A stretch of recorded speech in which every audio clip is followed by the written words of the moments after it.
BNP সহ দুই একটা দলের তাদের যে উদ্বেগ আশঙ্কা, আমরা বলেছি প্রত্যেকে দায়িত্বশীল আচরণ করবেন। আমাদের সংসদের উচ্চ কক্ষ নিয়ে যে আলোচনা, দুটো তিনটে ব্যাপারে আমাদের মধ্যে সাধারণ ঐক্যমতের জায়গাটা আছে।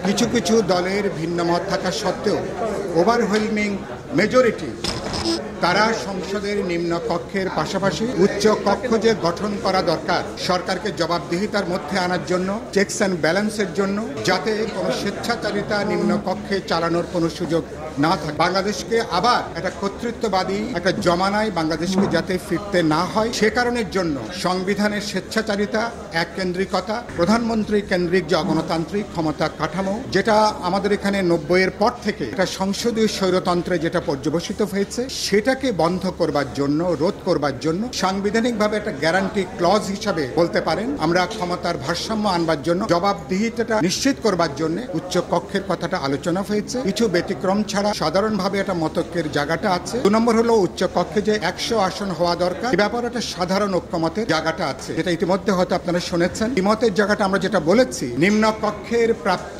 সিটের অনুপাতে উচ্চ কক্ষের যদি আসন নির্ধারিত হয়, তাহলে সেটা আসলে একান্তই সেটার তার কোনো প্রয়োজন নাই। তাহলে যারা ড্যাম মেজরিটি তাদের লোকেরাই মূলত উচ্চ কক্ষে সংখ্যাধিক্য তাদেরই হবে। সুতরাং সেরকম উচ্চ কক্ষ বাস্তবে পার্লামেন্টকে কোনো জবাবদিহিতার মধ্যে আনতে পারবে না, এবং সেখানে কোনো যে স্বচ্ছতা অথবা তাকে যে দায়বদ্ধ করার কোনো জায়গাটা আনতে পারবে না। এই জন্য অধিকাংশ রাজনৈতিক দল যেটা আমরা বলেছি যে নিম্ন কক্ষে এই মুহূর্তে আমরা পিআর পদ্ধতিতে করতে না পারলেও, যেটা এখন আমরা বলেছি 300 এবং 100, 300 আসনে আসন ভিত্তিক প্রত্যক্ষ নির্বাচন, 100 আসন যেটা নারীদের জন্য সংরক্ষিত রেখে বিপ্লবী ওয়ার্কার্স পার্টি মনে করে সেখানে প্রত্যক্ষ নির্বাচন হওয়া দরকার উন্নয়ন পদ্ধতিতে, এবং বাকিটা হচ্ছে সারা দেশে দলগুলোর প্রাপ্ত ভোটের ভিত্তিতে উচ্চ কক্ষে সংখ্যানুপাতিক হারে তাদের আসন নির্ধারিত হবে। সেখানে বিএনপি সহ দুই একটা দলের তাদের যে উদ্বেগ আশঙ্কা, আমরা যেটা বলেছি সংবিধান সংশোধন সহ কোনো গুরুত্বপূর্ণ বিলে নিম্ন কক্ষে বলা হয়েছে মিনিমাম 2/3 সংখ্যাগরিষ্ঠতা লাগে, এবং সেক্ষেত্রে আমরা বলেছি উচ্চ কক্ষে যদি এটা সংখ্যানুপাতিক পদ্ধতিতে উচ্চ কক্ষ হয়, সিম্পল মেজরিটি যদি আমরা নিশ্চিত করতে পারি,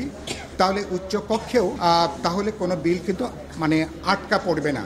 একটা আলাপ আলোচনা করে যৌক্তিকভাবে উচ্চ কক্ষে এই সমাধানের জায়গাটা আমরা আসতে পারবো। আমি কথাটা এটা বলে শেষ করতে চাই যে আলোচনা হয়েছে আজকে, আমার মনে হয়েছে নানা বিতর্ক হয়েছে, আলাপ আলোচনা করেছে বিএনপি সহ যারা এই ব্যাপারে দ্বিমত করেছেন, তারা অন্যদের মতামত তারা বোঝার চেষ্টা করেছেন, বিষয়গুলোকে তারা উপলব্ধি করছেন।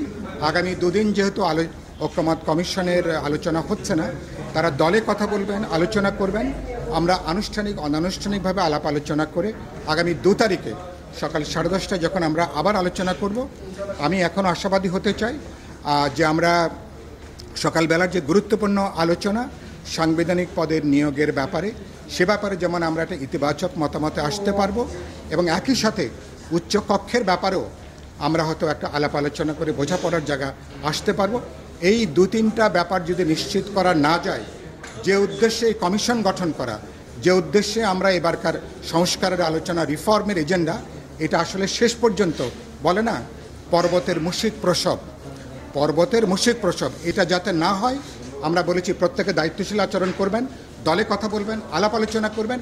এবার যে সুযোগটা তৈরি হয়েছে, রাজনৈতিক দলগুলো প্রজ্ঞা দূরদর্শিতা নিয়ে, কিছুটা ছাড় দেবার মানসিকতা নিয়ে সবার মতামতকে বিবেচনায় নিয়ে কাজে লাগাতে না পারি, সম্ভবত অদূর ভবিষ্যতে আমরা কিন্তু সংবিধানকে গণতান্ত্রিক করা, তাকে দায়বদ্ধ করবার যে সুযোগ, এই সুযোগ হয়তো আমরা পাবো না। সুতরাং আমি বলবো যে আমি এখনও আশা করি রাজনৈতিক দলগুলো সদিচ্ছার পরিচয় দেবেন। দিন শেষে আমরা ন্যূনতম একটা ঐক্যমতের মধ্যে এসে জুলাই মাসের মধ্যে আলাপ আলোচনা করে আমরা মৌলিক প্রশ্নে কিছু প্রশ্নে একমত হয়ে আমরা জুলাই সনদ স্বাক্ষর করতে পারবো। 5ই আগস্ট আমাদের অভ্যুত্থানের প্রথম বার্ষিকী পালিত হবে, তার আগেই জুলাই সনদ স্বাক্ষর করে আমরা অভ্যুত্থানকে এবার এটাকে আমরা স্যালুট জানাতে চাই।